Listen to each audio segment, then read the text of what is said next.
Jon MacDonald, good to hear your voice. Good to connect. We get to talk about some fun things today that you've been talking about for longer than I have. But today we're gonna go into a topic I think people conceptually know, but I don't Mhm. necessarily. I mean, at least me, I haven't known that like exactly how to put it into words or explain it. I guess would be the best to Okay. me. So today's topic, you get to educate us today on social proof on your site and leveraging that to improve conversion rates.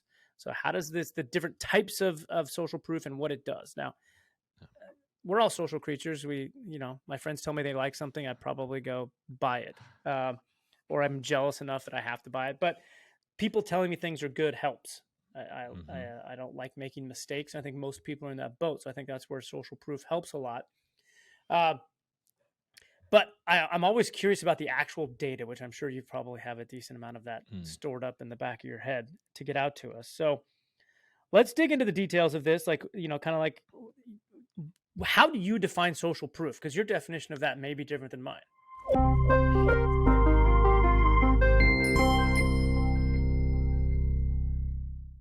So, Ryan, obviously the goal today is really just to help people be thinking about all the ways that they can incorporate social proof into their e-commerce websites. And obviously, we're not going to have an exhaustive list today, right? There's going to be other items that can be on here, but I want people to start thinking about this because as we get closer to holiday season, it's going to be really important for them to be deploying these. And some of these do take time to build up, right? They're not things Mhm. that just happen overnight. So, a couple things to be thinking about here. Now, social proof, obviously, it's one of the most powerful tools of persuasion that sellers can employ on their sites. Otherwise, we wouldn't be talking about it today. But getting others to promote you is really the definition of social proof, right? It's infinitely more effective than just promoting yourself. You can be talking out into the ether and nobody's listening, or you can have a friend tell a friend, and that's going to end up with at least a direct connection, and someone's going to have a lot more interest there. So I would define social proof to get to answering your question more directly here is that marketing methods that involve others promoting your products or services in some manner. High level, that's really what it is. But Okay. there's a really long textbook definition, right? Because this has been around for a while. In fact, since 1984. So if you're familiar with Robert Cialdini, he actually invented this term in a book called Influence. And it's a really popular book for marketers. If you haven't read it, highly, highly recommended. Especially if you're writing copy at all, it's really impactful. But he says that social proof is and I have to read this, social proof is the psychological and social phenomenon wherein people copy the actions of others in an attempt to undertake behavior in a given situation. So, what does that mean? Just like you said earlier, Ryan, it is the fact that nobody wants to make a mistake. And they think the easiest way to avoid that is to copy what others do, and they think that's the shortcut to success. So, really, social proof and deploying these tactics we'll talk about today is a shortcut to um, getting into people's psyche about saying, "Hey, others approve of this; you should too." Yeah. And man, I think social proof is evolving quickly with the internet, and the last 10 years of social proof probably Whew. looks different than what it did the previous 10 and the previous I thousands. mean, TikTok alone has blown up social Mhm. proof, right? How many people are buying things because they saw it on TikTok or Instagram? I mean, my wife owns so many things that we've gotten in the house because of Instagram. Mhm. I literally Me just too. bought something because I saw it on Instagram over the weekend. So that's the way it works. Okay, so obviously others marketing a product and persuading us to get something, Hmm. and conceptually I think we understand this, but how do you put words around why it's effective? Is it simply just FOMO, or is there Well, more to FOMO, that? yeah, FOMO is a great example, right? If your fear of missing out, that means that somebody else has something that you think you should have, and that's a form of social proof. It's an outcome of social proof, actually. I would say. Uh, But implementing social proof on your site, it's one of the most effective methods for increasing your overall conversion rate. And that's again why I wanted to talk about this today. But the data says that 61%, that's a large number of customers, Mm-hmm. read reviews before they choose to buy a product or service. 61% are looking at reviews alone. No wonder why the reviews platforms are so prevalent. And also, if you follow like direct to consumer or e-commerce Twitter, you'll see so many people debating all the time, what's the best reviews platform? Or Mm-hmm. why am I paying so much for reviews platforms? Well, the reality is they work, right? They know once you have all your reviews in there, you're not going to leave. But if everyone is buzzing about a newly released movie, for instance, right? Everyone was just talking about the new Top Gun, and Yep. I was like, I got to see this movie because everyone's talking about it. I'm personally not a huge Tom Cruise fan in modern era, but I think he did a great job in the original Top Gun, and everyone Mm-hmm. was like, you have to see Likewise. this movie. You have to see this movie. And I was like, all right, you know what? I should probably see this movie. And I've heard nothing about good recommendations. So I likely am going to go see it. And then I sat down. I kept hearing about all this, right?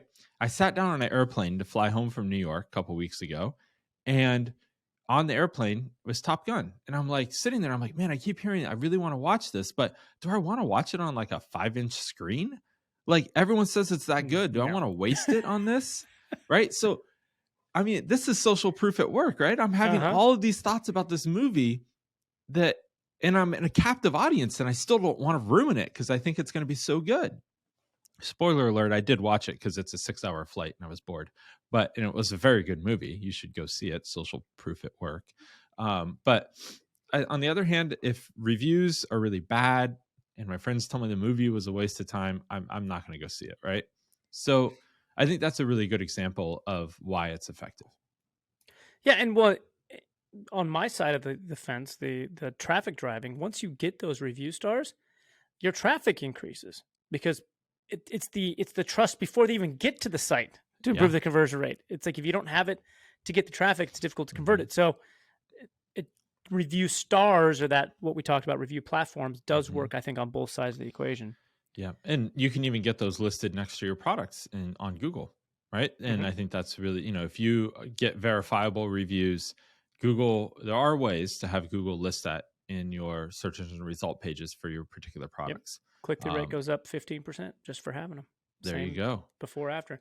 Now, I will bring up at this point, there are a few apps, let's say on a certain platform that has millions of websites that does try to fake social proof, like that little Hmm. thing that pops up that says Bob Oof. in New York just bought this. Hmm. I've seen it in a lot of sites. I'm Yeah. 99.9% sure that it just feeds random things in there because Yep. I've seen some of the analytics behind the scenes on the sites as I'm analyzing them. I So agree. can social proof like that work in the opposite way? Like this is Mm. hot garbage. Bob did not just buy this. Do I even trust this site now? I think that what's happening is consumers are becoming more sophisticated around social proof. And like you said, 20 years ago, that would have worked because everyone would Hmm. have been like, oh, yeah, I don't know. Like so and so just bought this. Great. Now it's like, did they really? What kind of proof are we getting here other than you just telling me? Right. The Hmm. consumers are now weighing much heavily on the proof part of social proof, not just the social part. And I think that's a trend that we'll see continuing. And that's why videos on TikTok, Instagram, et cetera, are working so well because you're able to prove it, not just say this is a great product. You're able to show the product in use. Yep. And that makes such a big difference. But I think just like all marketing tactics, marketers can and often will ruin every tactic eventually, right? And I think Yes. that's exactly what's happened with social proof to some degree is marketers have found ways to let's just say cheat the system. And they have tried to fake social proof. And that example you gave of the little widget that pops up out of the corner and says, Bob from Ohio just bought this. And everyone's like, who the hell is Bob from Ohio and why do I care? I mean, that's exactly it, right? That is faking social proof. It's obvious to most consumers, and that's why that app is, you hardly see it anymore. Hmm. Or if you do, it's on really, really small stores. So, Okay. So potentially could hurt, but it's just more probably annoying well, and proof that we're I going to evolve whenever as I do see consumers. it, if it's on one of our client sites, it's one of the first thing we tell them to remove. And it has never had a negative effect, and in most cases, it has a positive effect. Taking it off. That Taking is. it off, yes, removing Yes. it. Okay. So when you're looking at, there's multiple ways to have social proof, I'm sure. So Mhm. what are some of the ways that you define or the types of social proof? And is there like a hierarchy you take people through? Like this is really the Mhm. best social proof versus like this is good social proof, but it's at the bottom, like the last one we go to.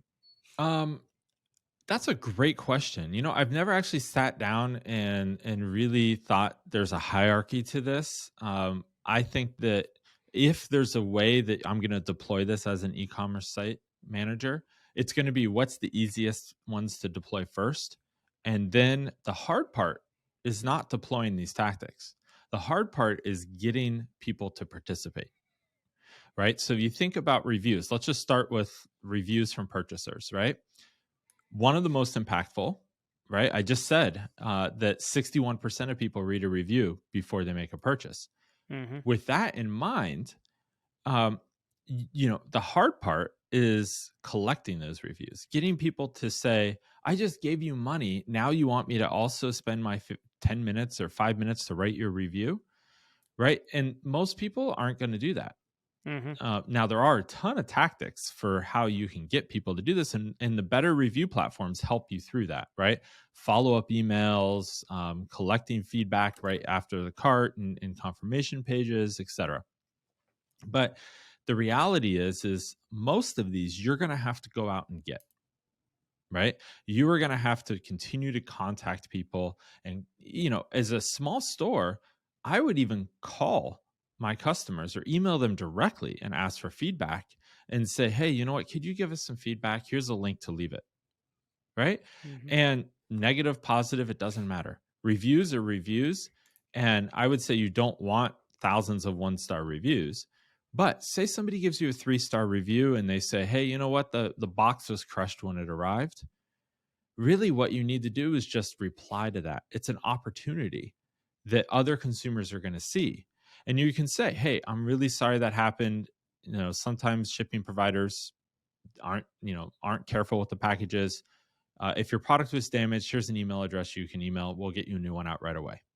At that point, what's happening is you've now taken the social proof twice. You've gotten somebody to leave you feedback, which is a good sign, right? And then to a consumer, they also show that you care, right? Because you're responding, you're doing it in an empathetic way, you're offering to help. 9 out of 10 consumers say, I understand there's going to be issues. This brand can't control that UPS ran over my box, right? Hmm. That's going to happen. They obviously didn't ship it flat, like it just got run over on the way. So, as long as they're willing to help, that's great. I understand and it's taken care of. They won't hold those type of negative reviews against you if you address them empathetically and don't end up in a um, review fight. Those are the reviews. When somebody writes back, Oh, you're like, "That's not true," and that's all you say. Probably not going to help your case. nope. And if you So do it, if you're going to have the debate, do it over the phone. But yes. we had a client do it over Hmm. Better Business Bureau, where you can Hmm. see the entire string. Like, Hmm. oh my goodness, like Yeah. he Yeah. already wasn't perfect on Better Business Bureau, and that was just like, you need to really get a lot of reviews on Better Business Bureau now to push that way down there. I mean, the key to reviews, and I want to cover. There's like 9 or 10 of these I want to cover, so we should move on. But the key to reviews is don't respond with anything you wouldn't want the world to see. That's really it. Hmm. So you're saying have it over the phone. I agree. I think that's great. And then go back to the comment and say, hey, we just spoke on the phone. Here's, what, just to recap, here's what I said. Yep. Right. And say, hey, I said I would ship you a new one. Here's an address if you have a problem, or, et cetera. And that's really where the value is going to come in. But yeah, don't get in an argument in your reviews, because more and more, especially if you want those stars, to show up on Google, you can't delete reviews. That, Mhm. a lot of brands think, oh, if I get a 1-star review, I'm just going to delete it. The more trustworthy and better review platforms won't let you delete reviews. So don't think you're going to go in and alter them or delete them, etc. Nope, I like it. All right, so the next one you have on the notes here is Mhm. customer testimonials. So Yeah, is that different than reviews from purchasers? it is. This is Okay. where you are scrolling down a landing page and you see a picture of somebody, they're holding the product, they're smiling, and there's a, Mm, a sentence next to them that says, "This is the best product ever." And, John from Portland, right? got it. That's the type of testimonial. Now, how are these helpful? Well, they're only really helpful if I can see myself in that consumer, right? If it's somebody that is, not an ounce like me, doesn't isn't for a product that I would relate to, then likely not going to be much help, right? Yeah, if So I'm gonna go let's, buy golf apparel and mhm, it's a little gray-haired lady telling yeah, me on the site how great this is for golf, I'd be like, that's not me. yeah, it's not you, and maybe that you're the wrong demographic for this product. That's what it tells you. Hmm. Right. So this works when you have a pretty well defined demographic. That's really what you need to be thinking about here. Um, Collecting these, this is something where you could even pull these out of reviews, right? So somebody left you a great review. Take what's the most impactful sentence. Now, this should not, the mistake I see around these is people do two things. One is the copy that goes next to the picture for the testimonial is too long. It's a paragraph, and as a consumer, I'm not reading it. I miss the main point. Just keep it to what is that really small. What's the main point? The one sentence. The fewer the words, the better to get the point across here. The second thing is they use fake photos. Obviously, fake photos. They use stock photography, something of that sort. And then as a consumer, I'm just like, you know what? This whole thing's fake, right? Even if you were just trying to get a photo up there, you're better off to not have a photo at all than use Oh, something that's that looks interesting. fake. And I would say the more consumer or selfie that it looks, the better, right? You want it to look more real. So Hmm. even if it's a horrible photo, but it's clear somebody took it or of themselves, or that it's not a professional headshot, something of that sort, the better off you are. Okay, that's good to know. Yeah. I actually probably wouldn't have even thought that. I was like, yeah, we can make this Betty. It's great. Looks like a Yeah, Betty. exactly. Don't do Yeah, that. don't do it. Okay. Especially in the world of Google reverse image search. People can take the photo, and if your competitors really want to start calling you out on social media, I've seen this happen recently. They take the photos and they reverse the image search them and post a screenshot of that reverse image search. It shows that person's photo being used all over the internet. You're like, obviously, this is not your consumer. You made this up. Even if the quote's real, now it's discredited completely. Uh-huh. Reverse image search is ruining a lot of those opportunities for marketers. Okay, all right. So the one a lot of people think of when it comes to social proof, the next one on your list is celebrity and influencer endorsements, which I think are tough. But obviously, if Kim Kardashian calls you out, you take it. This But is one where people, I think, understand that it's most likely paid for. I think most consumers understand that now, but I don't think that in this case that reduces the effectiveness. Really, what you're looking to do here is get access to their audience. That's really it. It's like, you're buying clicks, and if you look at it in that way, you will be pretty effective with it. If you're looking at it as like, hey, this celebrity really loves my product and really wants people to use it, probably most consumers aren't going to believe it anyways. Now, if they give you free access, and say, hey, to their Instagram, TikTok, and say, I just love this product. It's not an ad. I really love it. Great, but they're not going to let you use that on your as social proof throughout your marketing materials. mhm. So maybe you probably still have to pay. A lot of them won't let you use it because then it becomes an ad, and that's a legal liability for them, because you have to clearly define on social when you've been paid to share something.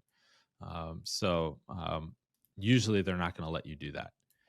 But I do think this is one that is great for larger brands because it does cost quite a bit. I mean, what's Kardashian is several million to have her Hmm. post about something just once.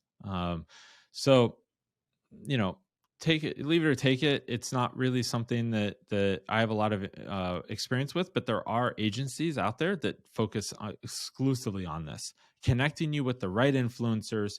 And it does. The other thing is, it doesn't have to be a massive celebrity, right? It could be somebody who has 1 million followers on TikTok, right? Hmm. And to you and me, that might seem like a massive number, but in the age of TikTok, that's really not. So it's something that even that can get you in front of a large audience. And if they say the right things, put that quote with a screenshot of the TikTok up on your site. I think And that's where do that's you valid. put that one on your site? Like, does it go on a Mhm. product page? Are you going category homepage? Oh, I would say that's something depends on what they're talking about. If they're talking about a singular product and you offer a wide range of products, put it on the PDP for sure. Maybe a Okay. specific landing page that you've used to drive traffic to, where the messaging aligns. That could be good. Maybe if you're doing some type of retargeting to, it's pretty popular for brands to take a good example of this is celebrity endorsements around Shark Tank, right? Mm. So one of the reasons I even brought this topic up was I had tweeted the other day, "Hey, does anybody else notice on Instagram that all your ads are products that have been on Shark Tank and they feature the Shark Tank clips?" And there were a whole bunch of replies. People were like, "Yeah, me too," and other people were like, "You just follow all the sharks, and the algorithm got you, and that they now know that that's what you like." But yeah, I mean, it works, right? In the sense that I enjoy that show as an entrepreneur, Hmm. and I know most of it's probably fake, or whatever, but it's fine. I enjoy the entertainment value of it. And when a product is on there, we've actually had several clients at the Good whose products have been on there, and we have a two or three right now that we're working with that are Shark Tank alums. And the reality is that um, it converts really well, right? Hmm. People say, "Hey, you must have been vetted," or um, if you say you got funded, then they're like, "Wow, okay," because the sharks can rip you apart, and they know that's kind of the mo of the show. With that in mind, most people will say, "Hey, if you were on Shark Tank and you got funded, that must mean that you're valid," and they'll use that as social proof. Got it. Okay. That clears that up pretty good. I like it. Thank you. All right. So to get through these ones, we've got wisdom of the crowd. Yes. So this is basically where you say something like, well, Quip toothbrushes does this really well. They say, over 2 million mouths, cleaned every day or something like that. 2 million mouths and counting, right? So that's a good example. Really, what you're doing here is just saying lots of people like us. We're well loved, and you should too. That's really all this is. My favorite one of this was growing up. I don't know if you saw this as you're driving around, but I always liked watching the McDonald's, like how many burgers they'd served. Numbers keep Oh, going up. yep. Like, whoa, they just crossed 5 billion. That's cool. That's like a couple months later, that's 6 billion. Like, I was just like seeing that. Like, Yeah, that's amazing. Exactly. That is so wisdom of the crowd, social proof, right? That's exactly what that is. Great okay. example. Earned media and press. Yeah. So let's say that your product gets featured on Good Morning America, whether you bought that or Mine not. did, and we put it on the site.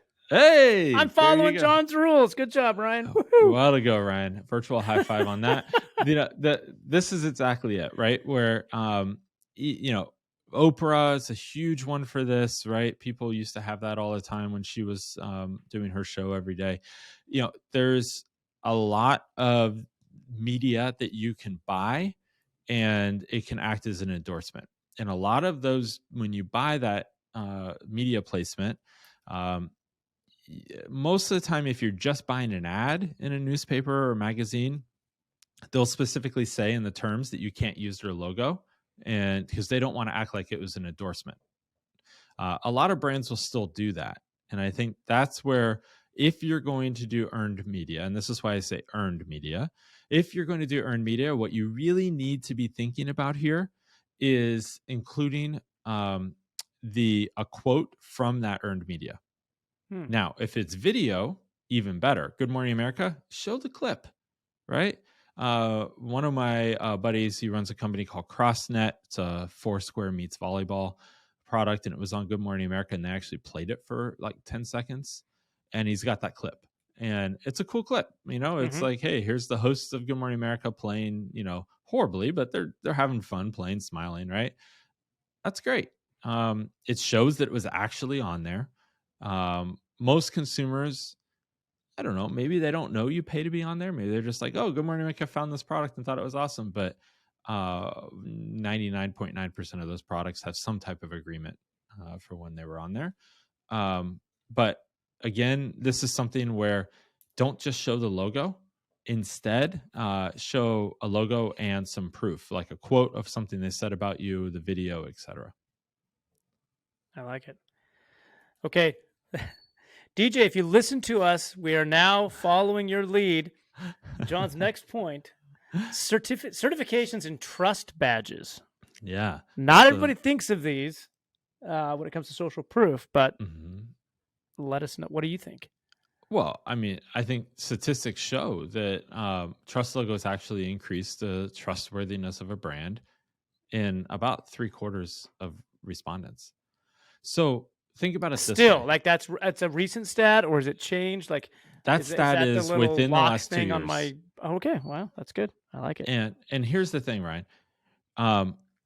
Even if you just put the little lock on there, that is a form of trust, social proof, right? You're saying, hey, you know what? We care about you.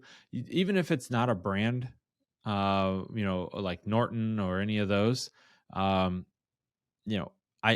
this is one you don't want to overdo though, right? If you put it on the footer of every single page of your site, you are inducing fear. You are saying, I had to get this badge because something went wrong.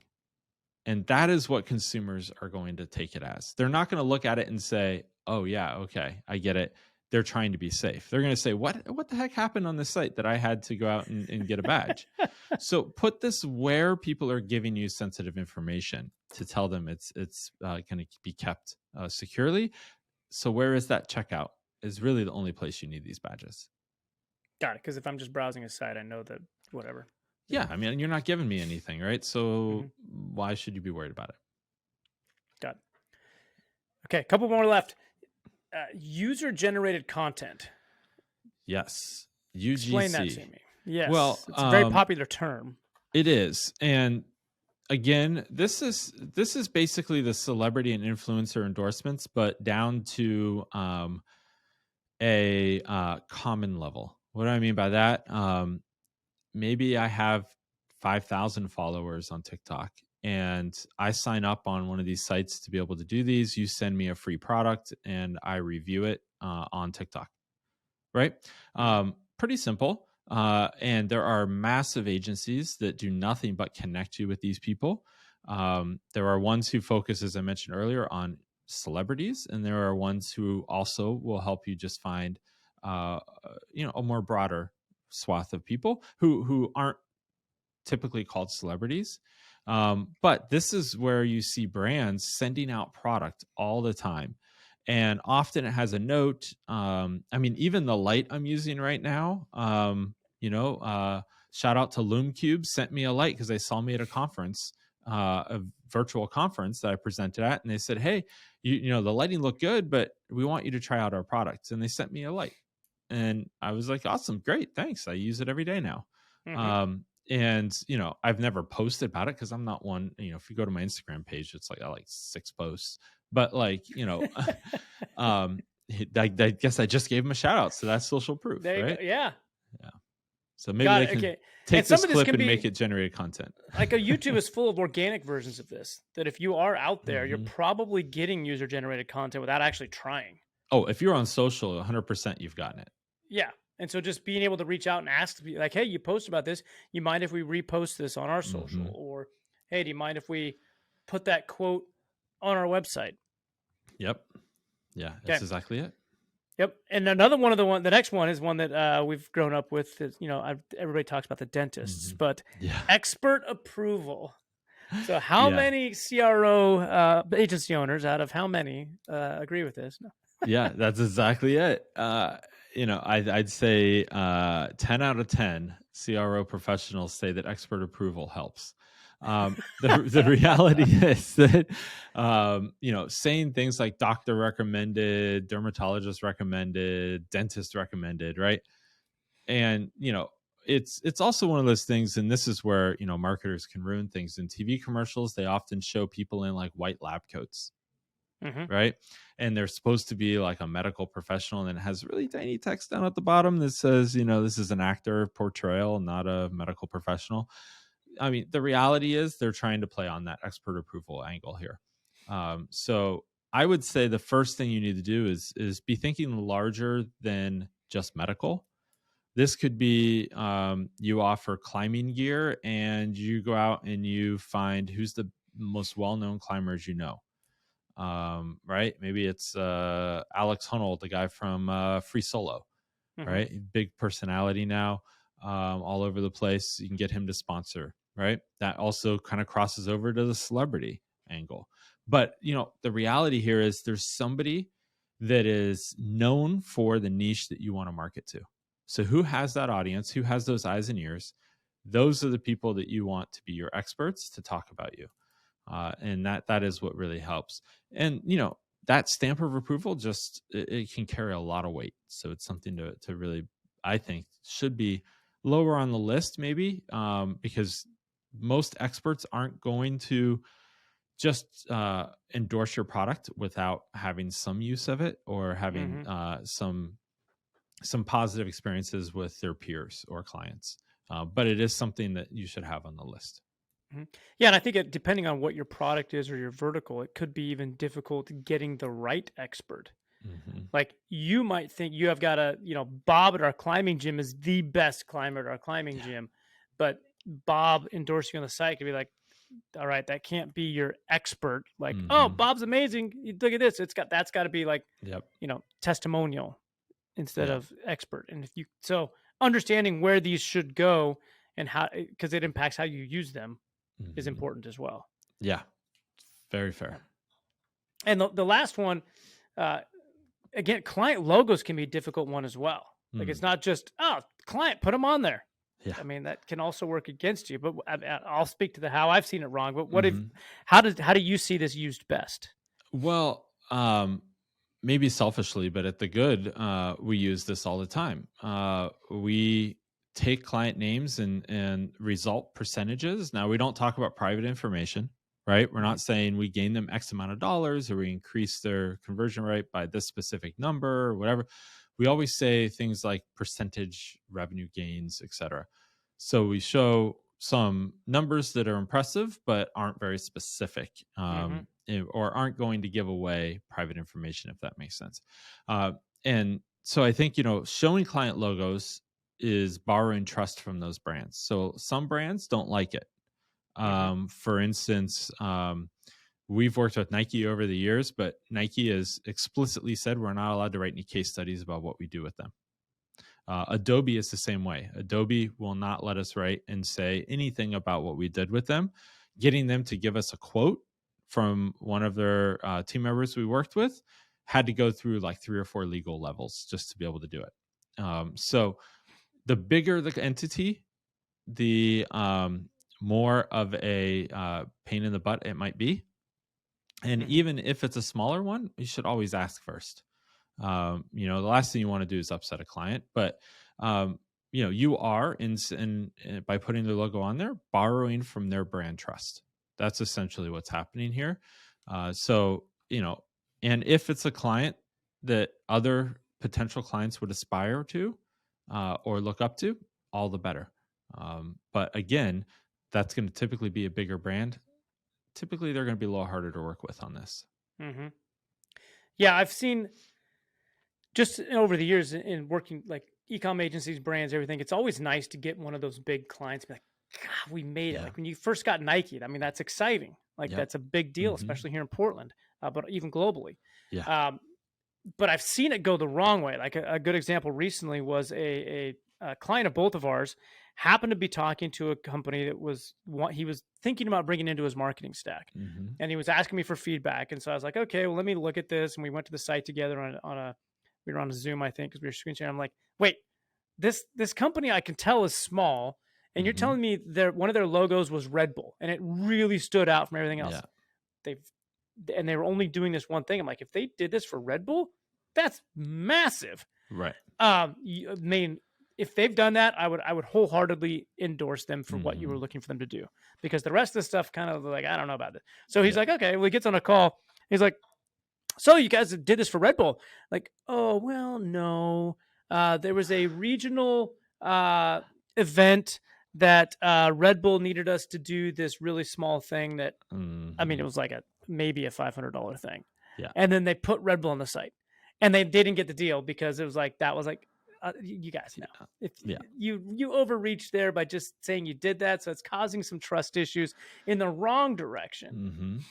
Mm-hmm. And so be careful. Like, don't Yeah. over brag about what you're doing as a brand. Yeah, and that's the thing too, where if Red Bull caught that on their site, they would immediately send a cease and desist. Oh yeah, like, So no, you did not work for Red Bull corporate. You worked for a small regional right. Red Bull rep or something. I forget exactly the scenario, but it was along those lines.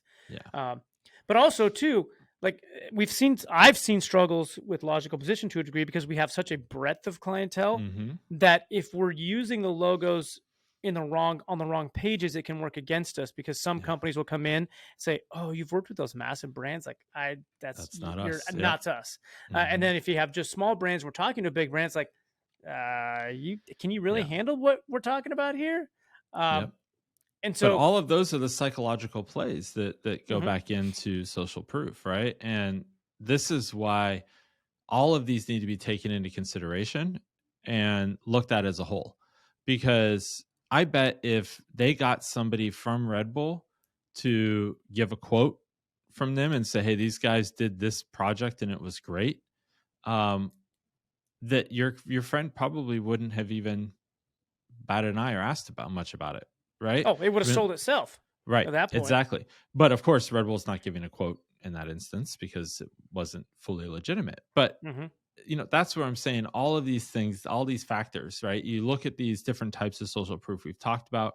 It's a laundry list of them. There's way more we didn't cover today. Mhm. The reality is that you can't just pick one and go all in on it. You need to, it's a combination of these that need to happen. And if you're looking to do this for holiday, which is really impactful, you need to start now. It takes months to build this up and do it correctly. So don't wait till last minute, and understand that it's a slow game, but once you get it in play, it's really effective. Yeah, and we're expecting less traffic this year, so Mm, conversion rates become more important. there And you go. if you take this list and put all of them on your site, it's gonna work. It's gonna work against you if you do it all at once. Not a good idea. Talk to Jon about the strategy of that. Love it. Love it. Thank you, Jon. I appreciate all the insights and the education. Awesome. As always, thank you, Ryan.